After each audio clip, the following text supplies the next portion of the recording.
کہ موسیٰ برحق ہے. اس کے پیچھے جو طاقت ہے وہ بڑی زبردست طاقت ہے. کوئی سوال آیت 23 کے بارے میں؟ بڑی اہم آیت ہے. کوئی سوال نہیں ہے؟ شاباش جلدی کرے.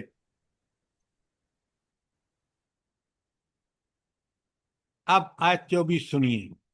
الی فرعون و ہامان و قارون فقالوا ساحر کذاب. اس کو بھیجا کس کی طرف؟ فرعون کی طرف. و ہامان، ہامان بھی اس کا کوئی وزیر تھا.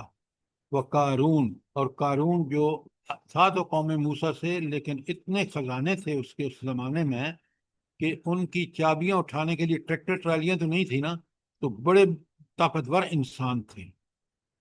تو اللہ تعالیٰ کہتے ہیں کہ تم جاؤ فرعون کے پاس، حامان کے پاس اور قارون کے پاس.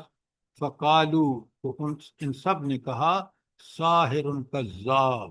یہ موسیٰ جو علیہ السلام جو ہیں، یہ ایک تو ساحر جادوگر ہیں اور کذاب جھوٹے ہیں.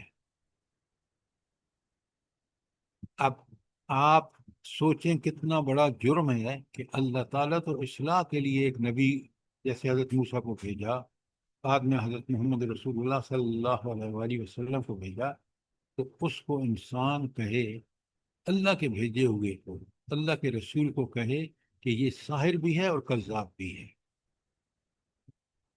یہ کذاب کہنا کہ یہ جھوٹا ہے اور یہ جادوگر ہے، یہ بہت بڑا جرم ہے. کیوں؟ آپ اللہ کے رسول کو یہ کہہ رہے ہیں. اچھا، اللہ کے رسول کے بارے میں مومنین کو کیا حکم ہے؟ جلدی بتائیں.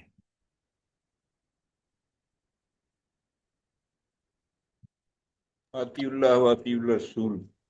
اطیع اللہ و اطیع الرسول. وہ تو آتا ہی اس لیے ہے کہ جو اس کو مانے وہ اس کے سامنے سر تسلیم خم کر دے. یہ ہے نبی کا مقام و مرتبہ. اور قرآن کہتا ہے کہ نبی اپنی ذات سے، اپنی اولاد سے سب سے زیادہ نبی عزیز ہوتا ہے مومن کو.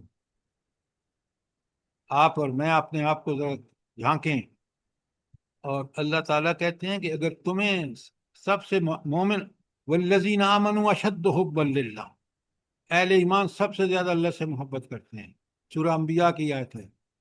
اور اللہ کہتے ہیں کہ اے نبی اعلان کرو، قل ان کنتم تحبون اللہ، اگر تم واقعی اللہ سے محبت کے دعوے دار ہو، فاتبعونی، تو میری یعنی نبی کریم صلی اللہ علیہ وسلم کی اطاعت کرو. اس لیے کہ نبی کریم صلی اللہ علیہ وسلم کی اطاعت کیا ہے؟ جلدی بتائیں افضال صاحب. اللہ کی اطاعت. اللہ تعالیٰ کی اطاعت ہے. سبحان اللہ. یہ ہے نبی کا مقام و مرتبہ. تو اس نبی کو فرعون اور حامان اور قارون یہ تینوں سرغنے ہیں، اور وہ کہتے ہیں یہ ساحر ہے، جادوگر ہے اور کذاب ہے، جھوٹا ہے. اب اللہ کیا فرماتے ہیں؟ سنیں بڑے غور سے آیت 25 میں. فَلَمَّا جَاءَهُمْ بِالْحَقِّ مِنْ عِنْدِنَا. اچھا، اس آیت کے ٹکڑے میں فَلَمَّا جَاءَهُمْ بِالْحَقِّ مِنْ عِنْدِنَا، اس میں سب سے اہم چیز کیا ہے بھلا؟ ان 5 الفاظ میں کون سے الفاظ سب سے اہم ہیں؟ سر بالحق. بالحق. بالحق. اور خدا کے بندو آگے کیوں الفاظ کو چھوڑ رہے ہو؟ بالحق من عندنا، ہم اللہ تعالیٰ کریں حق وہ بھی جو ہم نے بھیجا ہے. آپ حق کا لفظ پہ کھڑے ہو گئے. بالحق من عندنا، یہ اہم ترین کہ حق بھی وہ جو ہماری طرف سے ہے، اللہ کی طرف سے ہے. کیوں نہیں آپ چیزوں کو سمجھتے؟ میں اسی لیے یہاں رک کے آپ سے سوال کرتا ہوں تاکہ آپ پوری طرح ٹیکسٹ کو سمجھیں. تو اللہ کہہ رہے ہیں وہ حق جو ہم نے ان کو بھیج دیا، اس کے پاس لے کے جب ان کے پاس آئے، قالو، تو ان لوگوں نے کہا، فرعونیوں نے اور اس کے ساتھیوں نے کہا، اقتلوا موسیٰ، ہاں، قال اقتلوا ابناءنا، ان کے بچوں کو قتل کرو، الذین آمنوا معہ، اور ان کے بچوں کو بھی جو اس کے پاس ساتھ ایمان لے کے آئے ہیں.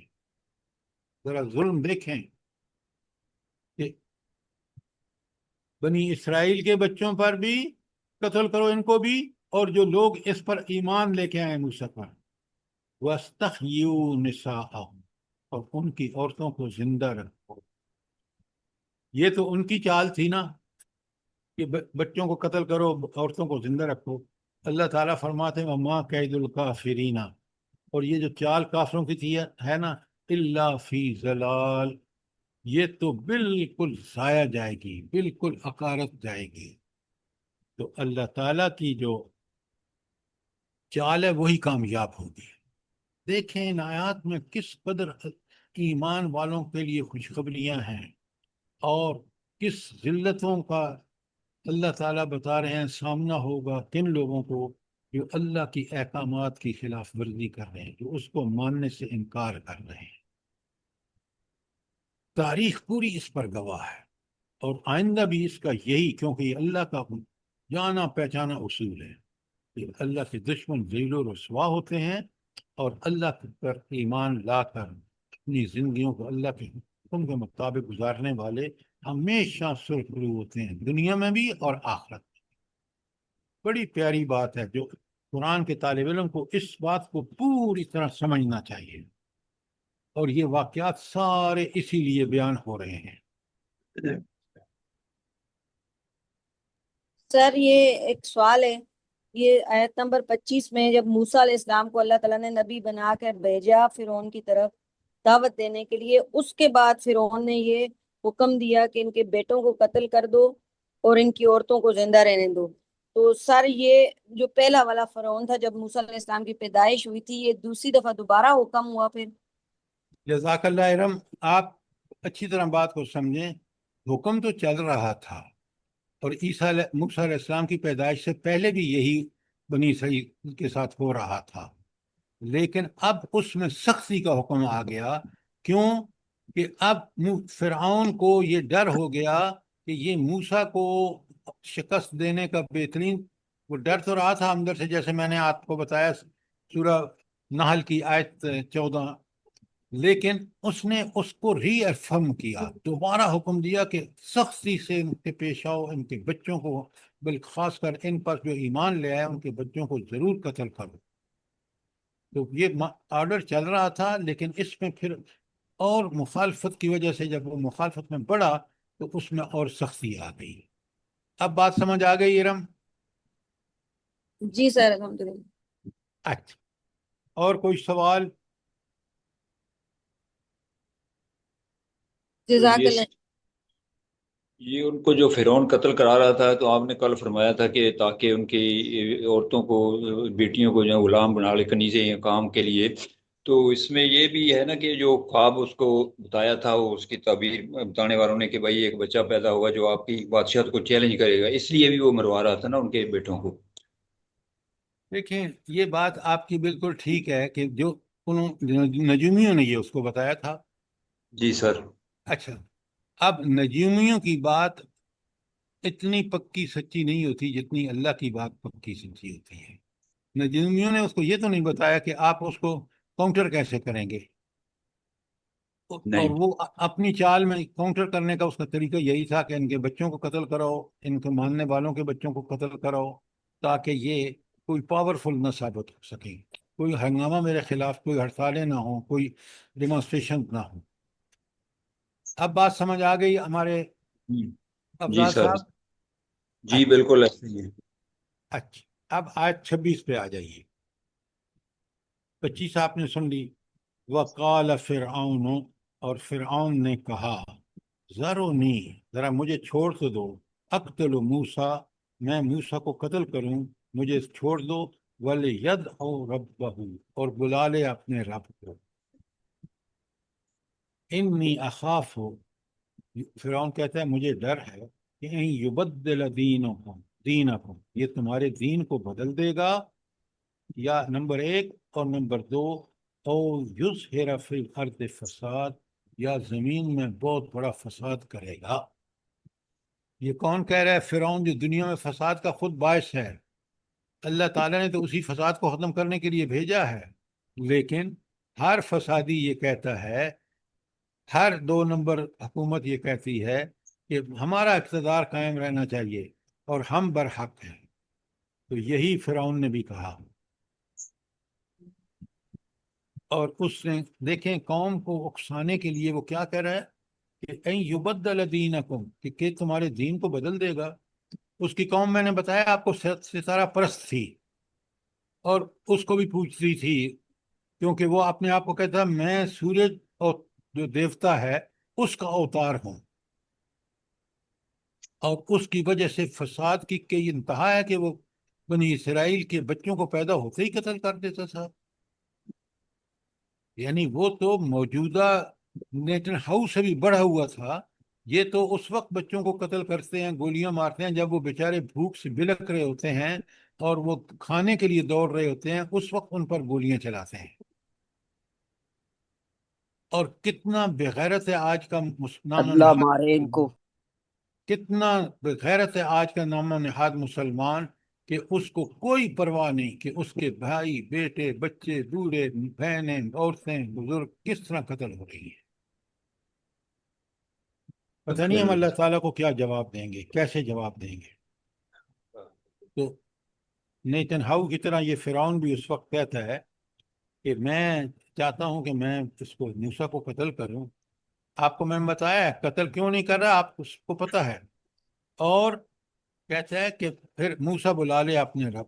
یہ سارا اپنی قوم کو طفل تسلیاں دے رہا، اندر سے وہ ہل چکا ہے، اور خاص کر اس وقت ہل گیا ہے جب اس نے مقابلہ کرایا جادوگروں سے اور اس نے دیکھا، تو اب وہ گھمنڈ اور تکبر میں مبتلا ہے، اپنی قوم کو اس موسیٰ کے خلاف اکسا رہا ہے۔ اور اچھا یہ کیوں کہتا ہے کہ یہ باعث فساد ہوگا اگر لوگ قبول کر لیں؟ بڑے غور سے سنیے، بات کو ہمیشہ سمجھیں۔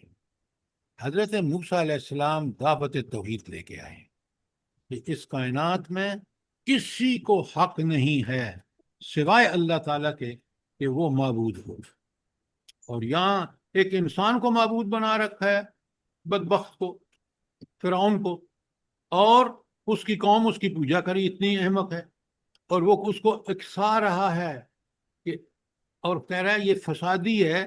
فسادی تو تم ہو، جس نے اللہ کے قانون نافذ ہوگا تو امن آئے گا۔ تاریخ گواہ ہے کہ پوری دنیا نے وہ امن کبھی نہیں دیکھا جو حضور نبی کریم صلی اللہ علیہ وسلم کی مدنی ریاست میں تھا، یا پھر صحابہ کرام خلفائے راشدین کے دور میں جب اسلام نافذ تھا۔ یہ بات آپ مانتے ہیں، سمجھتے ہیں؟ جی بالکل، بے شک۔ بالکل سر۔ اور جتنا فساد آج روئے زمین پر ہے، یہ جو بئی بچا رکھی ہے نام و نہاد مسلمان حکومتوں نے، اللہ اکبر۔ اچھا اب آپ دیکھیں، وہ جب یہ اعلان کرتا ہے اور اپنی قوم کو اکساتا ہے کہ میں تو گویا قتل کر رہا ہوں موسیٰ علیہ السلام کو، موسیٰ علیہ السلام پر ذرا بھی ڈر اور خوف طاری نہیں ہوا۔ وجہ ان کو بالکل یقین ہے، انہوں نے اپنی آنکھوں سے دیکھا ہے کہ اللہ نے جو معجزہ عطا کیا ہے اس نے ان کو کس طرح تباہ و برباد کیا ہے۔ تو اس کو پتہ ہے کہ یہ کتنا طاقتور ہے، اور میرا اللہ کن طاقتوں اور قدرتوں کا مالک ہے، لہذا وہ اس کہنے کے باوجود نہیں ڈرتا۔ بالکل اسی طرح جس طرح محمد رسول اللہ صلی اللہ علیہ وسلم کو قتل کا منصوبہ بنا کے آپ کے گھر کو گھیرتے ہیں، ان کو پتہ ہے کہ میں نے جو اپنی حفاظتی تدابیر کرنی ہے وہ کروں گا، اللہ کا حکم ہے، باقی اللہ بچائے گا مجھے، کیونکہ اس نے ذمہ لے رکھا ہے خود۔ تو وہ بھی ذرا برابر نہیں ڈرتے جب اہل مکہ ان کے قتل کا منصوبہ بنا کر اور اس کو روب عمل لانے کے لیے چل پڑے ہیں۔ تو آپ دیکھ لیں کہ حضرت موسیٰ ہوں یا محمد رسول اللہ صلی اللہ علیہ وسلم ہوں، کس طرح مکے سے حفاظت آپ کو نکالا، اور پھر مدینے میں آپ کو اقتدار مل گیا۔ وہ شخص جس کو جان بچا کے مشکل سے نکلا تھا، وہ وہاں کا بادشاہ بن گیا۔ سبحان اللہ و بحمدہ، سبحان اللہ العظیم۔ یہی بات حضرت موسیٰ آیت 27 میں کہہ رہے ہیں، وقال موسیٰ، موسیٰ علیہ السلام نے کہا، انی عذت، میں پناہ میں ہوتا ہوں، بے ربی، اپنے رب کے، و ربکم، اور تمہارے رب کے، وہ ہر کافر کا بھی رب وہی ہے، من کل متکبر، ہر تک متکبر آدمی سے، لا یؤمن بیوم الحساب، جو آخرت کے دن پر ایمان نہیں رکھتا، حساب کے دن پر ایمان نہیں رکھتا، اس کے ہر منصوبے کے معاملے میں جو میرے خلاف بنتا ہے، میں اللہ تعالیٰ کی پناہ میں آتا ہوں۔ نوٹ فرمائیں، یہ ہے مومن کا رویہ، یہ ہے مومن کا توکل جو اپنے رب پر ہے، اور موسیٰ کا جو رد عمل ہے وہ اپنے رب پر یقین، اپنے رب پر توکل کی انتہا ہے، اور یہی توکل محمد رسول اللہ صلی اللہ علیہ وسلم نے کیا جب آپ کے خلاف سازشیں ہو رہی تھی مدینے میں قتل کی۔ کوئی سوال یہاں تک کوئی چیز کلیئر نہ ہوئی ہو؟ شاباش۔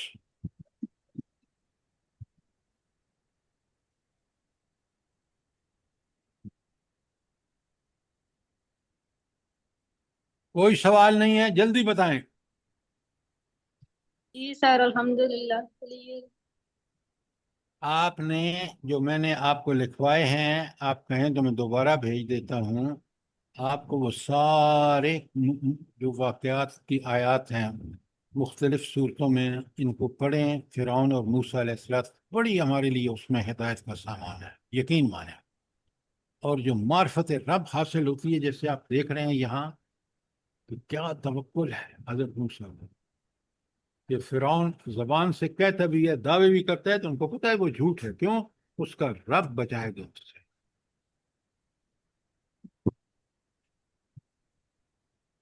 اچھا، اب آیت 28 میں ایک مرد مومن کی سرگزشت ہے، وہ مرد مومن جو اسی کے فرعون کے خاندان سے ہے، ساری سہولتیں بھی لے رہا ہے، لیکن وہ ہے مومن، اور وہ فرعون کو سمجھاتا ہے اور آل فرعون کو بھی سمجھاتا ہے، جو ساری تفصیلات کل میں آپ کے سامنے رکھوں گا، اور ایک مومن کا رویہ کیا ہونا چاہیے، وہ مرد مومن کی سرگزشت میں ہمیں صاف صاف پتہ چلتا ہے۔ اس سر لیے تھوڑا سا یہ جو ہے نا، ہر متکبر سے کہ حساب کے دن پر یقین نہیں لاتا ہے، اس کی تھوڑی سی ذرا سا اور کر دیں پلیز۔ اچھا سنیں بڑے غور سے، جب انسان آخرت پر یا حساب کے دن پر یقین نہیں رکھتا، کوئی بھی ہو، کوئی کافر ہو، تو وہ تو دنیا میں پھر اس کو تو پتہ ہے میرے دنیا آخرت میں کوئی حساب ہے ہی نہیں، کیونکہ اس کا یقین ہی نہیں ہے، لہذا وہ دنیا میں ہر برا کام، قتل و غارت، فساد، کچھ بھی کر سکتا ہے۔ اور حضرت موسیٰ اپنے آپ کو اللہ کی پناہ میں دے رہے ہیں ہر اس آدمی سے، چاہے وہ فرعون ہو یا فرعون کا کوئی اور ساتھی ہو، جس کے دل میں ہر برا کام کرنے کے لیے، کیونکہ اس کو پتہ ہے میرا حساب تو ہونا نہیں ہے، وہ برا کام کرے گا۔ اللہ موسیٰ علیہ السلام اپنے آپ کو اللہ کی پناہ میں دے رہے ہیں کہ اللہ میری حفاظت فرما ان تمام چالوں سے جو یہ کافر میرے خلاف چل سکتے ہیں۔ یہ ہے لا یؤمن بیوم الحساب کا مطلب۔ اب سمجھ آ گئی ہے؟ جی سر جزاک اللہ خیر، اللہ پاک آپ اور کو کوئی بہت سوال؟ جزائے خیر دے۔ 2-3 منٹ رہتے ہیں، آپ کوئی سوال کرنا چاہیں ضرور کریں، لیکن اس واقعے میں بڑا اہم واقعہ ہے، ایک تو صفات الہی کے سمجھنے کے لیے، دوسرا انسان کو یہ بتانے کے لیے قرآن نے کھول کھول کے اس واقعے کو بیان کیا کہ اللہ تعالیٰ اپنے انبیاء کی کس طرح حفاظت فرماتا ہے، اور کافروں کو کتنا دنیا اور آخرت میں ذلت کا سامنا ہوگا۔ سر یہ متکبر کے ساتھ یہ لکھ سکتے ہیں جو اللہ تعالیٰ کے احکامات کو اپنے سامنے ڈی ویلیو کرے، کچھ نہ سمجھنے والا۔ ارم یہ بات ذرا اچھی طرح آپ سمجھیں، متکبر وہ ہوتا ہے جو اللہ تعالیٰ کو کچھ نہیں سمجھتا، اپنی ذات کو بہت کچھ سمجھتا ہے، جیسے فرعون، اللہ کا تو انکاری ہے نا۔ تو ہر متکبر جو ہے، اگر وہ اللہ کو مانتا بھی ہے، تو وہ اللہ کی طاقتوں اور اللہ کی قدرتوں، کہ وہ بکل شین علیم ہے، وہ بکل شین علی کل شین قدیر ہے، وہ نہیں مانتا۔ جب وہ نہیں مانتا تو وہ اس کا مطلب ہے کہ وہ ان اللہ کے کاموں کو جو برحق ہیں، اللہ کے فیصلے جو برحق ہیں، اللہ کی چالیں جو برحق ہیں، اس کو نہیں مانتا، تو وہ شخص جو ہے وہ متکبر ہے۔ کیوں؟ وہ اللہ تعالیٰ کو اور اس کی قدرتوں، اس کے علم اور اس کی ساری صفات کا اس کو ادراک ہی نہیں ہے، کہ منکر ہے۔ اب بات سمجھ آئیے؟ الحمدللہ سر، جزاک اللہ۔ جی، اور کوئی سوال؟ سر یہ سوال پیدا ہوتا ہے کہ موسیٰ علیہ السلام نے اپنی قوم کو اتنے فرعون کے ظلم سے اور جبر سے نجات دلائی، اور پھر ان کو پھر جو ہے نا اللہ کی نعمتوں سے سرفراز کیا، من سلبہ وغیرہ، تو یہ پھر قوم یہود جو ہیں، یہودی، یہ پھر اتنے پھر بھی باغی سرکش اور مسلمانوں کے اتنے دشمن، جبکہ مسلمانوں کی کلام میں جو آخری کتاب ہے اللہ کی، اس میں جگہ جگہ انہی کا ذکر ہے، ان کے پیغمبر کا ذکر ہے اور ساری باتیں ہیں، تو پھر یہ اتنے نافرمان اور یہ مسلمان دنیا کے انسانیت کے دشمن اتنے کیوں ہیں؟ افضال صاحب، بہت اچھا سوال کیا آپ نے۔ آپ مجھے ایک سوال کا جواب دیں۔ یہ مسلمان جن کو پتہ ہے کہ ہمارا نبی، ہمارا قرآن، ہمارا خدا کتنے زبردست ہیں، پھر بھی آج مجھے بتائیں کہ اتنے سارے مسلمان دنیا میں کیوں باغی ہیں اللہ کے؟ آپ مجھے اس کا جواب دیں۔ وہ تو جو اللہ تعالیٰ کے نبی نے بھی فرمایا نا کہ وہ قیامت کے دن وہ جو کہیں گے، اللہ تعالیٰ نے قرآن میں ثبت کر دیا ہے کہ وقال رسول یا رب انا قوم اتخذوا ھذا القرآن مہجورا، تو یہ ہم نے چھوڑ دیا ہے ہدایت کو، تو اسی لیے پھر جو ہے ہماری یہ حالت ہو رہی ہے۔ اب آپ کو جواب آپ نے دے دیا۔ بنی اسرائیل کو بھی بالکل یہی قیامت کے دن کہ اللہ سارے انبیاء آئے، پھر آخری نبی آیا، اس نے بھی انتہا کر دی، ان کو دعوت کی، اور انہوں نے وہی جرائم کیے جو اپنے انبیاء کے خلاف کیے تھے۔ تو گویا انہوں نے بھی اپنے انبیاء، اپنی کتابوں کی نہ عمل نہ کرنے کی وجہ سے ذلت اور پستی کا شکار ہوئے، جیسے ہم ہوں گے۔ ایسی بات ہے۔ جی ایسے ہی ہے، یہ تو مجھے یہی مماثلت لگتی ہے کہ ان کی فرعون کے ساتھ نیتن یاہو کی اور ٹرمپ کی، یہ آج کے فرعون۔ افضال بھائی، آپ یہ بات کیوں نہیں سمجھتے کہ وہ آخری نبی کو تو نبی مانتے ہی نہیں ہیں؟ اس لیے وہ نہیں مانتے۔ سنیں میری بات بڑے غور سے، سمجھیں بات کو۔ سارے انبیاء کا پیغام ایک ہے، اور سر یہ کسی بی بی کا مائک کھلا ہوا ہے اور وہ باتیں کر رہی ہے، آپ کی بات سمجھ نہیں آ رہی ہے۔ بھائی الو کے چرخے بند کرو اس خاتون کو، کر دیا نہیں؟ احمق کہیں کے، جب سارے لوگ شور مچاتے ہیں پھر آپ جاگتے ہیں۔ تو میرے بھائی بات یہ ہے کہ اللہ اور رسول کا سچے دل سے تابعدار ہونے والا ہی مومن ہے۔ جو دیکھیں نا، یہود نے تو کبھی اپنے انبیاء کا بھی احترام نہیں کیا، کس طرح کس مشکلوں سے دوچار کیا حضرت عیسیٰ علیہ السلام کو۔ موسیٰ علیہ السلام نے ان کو اس برائی، اس فرعون سے نجات دلائی، لیکن پھر بھی وہی حرکتیں انہوں نے کی راستے میں جو بنی اسرائیل والی، وہ بتوں کی پوجا تک کر ڈالی۔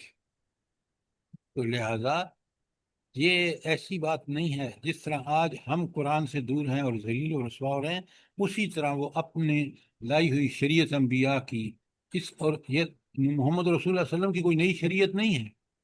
قرآن نے تو ان سارے احکامات کو فائنل شکل دے کے قرآن میں نازل فرما دیا، تو اس کے تو وہ منکر ہیں، اور عملاً اپنے انبیاء کے بھی منکر ہیں۔ اس لیے بنی اسرائیل کے یہ سارے اقدامات، یا نیچن ہاؤ ہو یا جو بھی پورا یہودی ہو، آپ دیکھیں کس طرح نسل کشی کر رہے ہیں ان غریب غازہ کے رہنے والوں کی۔ بات کلیئر ہے افضال بھائی؟ جی ایسا ہی ہے جی۔ ربنا تقبل منا انك انت السميع العليم وتب علينا انك انت التواب الرحيم۔ جزاک اللہ۔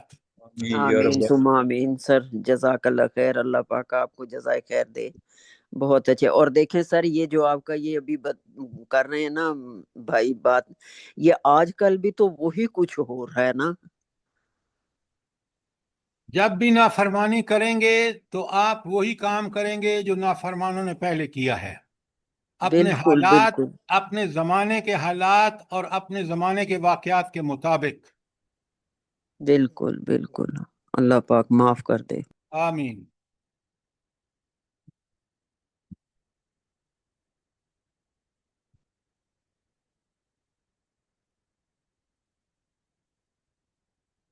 ذرا آگے پڑھ کے آئیے، بہت اہم مضمون ہے، کیونکہ قرآن میں کہ ہر مضمون بڑا اہم ہے، اور کیونکہ یہ واقعات جگہ جگہ بیان ہوئے ہیں تو ہم کوشش کریں